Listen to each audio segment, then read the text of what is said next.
আজ আমি জানাবো এক প্রাচীন সভ্যতা আর আধুনিক বিপর্যয়ের গল্প। সিরিয়ার ইতিহাস। শুরুতে ছিল গৌরব, শেষে রইল যুদ্ধের কান্না।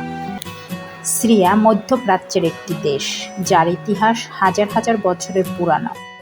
এই ভূমিতে জন্ম নিয়েছে অনেক সভ্যতা, রাজত্ব করেছে বহু সাম্রাজ্য। প্রাচীন যুগে সিরিয়া ছিল ফিনিশীয়, অ্যাসিরিয়ান ও পারস্যদের রাজত্বে।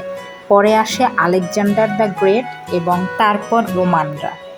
দামেস্ক শহর হয়ে ওঠে এক গুরুত্বপূর্ণ কেন্দ্র। 636 খ্রিস্টাব্দে মুসলমানরা সিরিয়া জয় করে। উমাইয়া খলিফার দামেস্ককে বানান ইসলামী বিশ্বের রাজধানী। এটি ছিল জ্ঞান, সংস্কৃতি আর বৈজ্ঞানিক অগ্রগতির যুগ।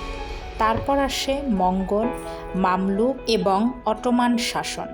1516 থেকে 1918 সাল পর্যন্ত প্রায় 400 বছর সিরিয়া ছিল উসমানীয় সাম্রাজ্যের অধীনে। প্রথম বিশ্বযুদ্ধের পর অটোমানদের পতন হলে সিরিয়া যায় ফ্রান্সের দখলে। তাদের শাসনকাল ছিল আন্দোলন, প্রতিবাদ আর স্বাধীনতার সংগ্রামে ভরা। 1946 সালে সিরিয়া স্বাধীনতা পায়, কিন্তু এরপর আসে রাজনৈতিক অস্থিরতা আর একনায়কতন্ত্র। 2000 সালের বাশার আল আসাদ প্রেসিডেন্ট হন।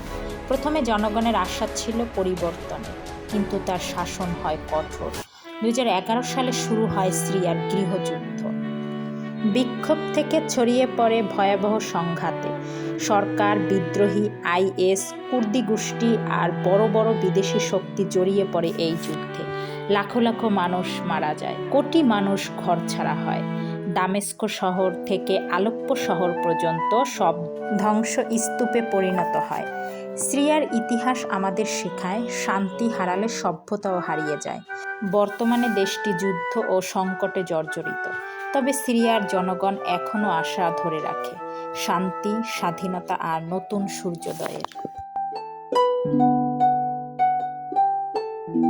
ভিডিওটি ভালো লাগলে সবাই কমেন্ট, লাইক এবং সাবস্ক্রাইব করতে ভুলবেন না। সবাইকে অসংখ্য ধন্যবাদ।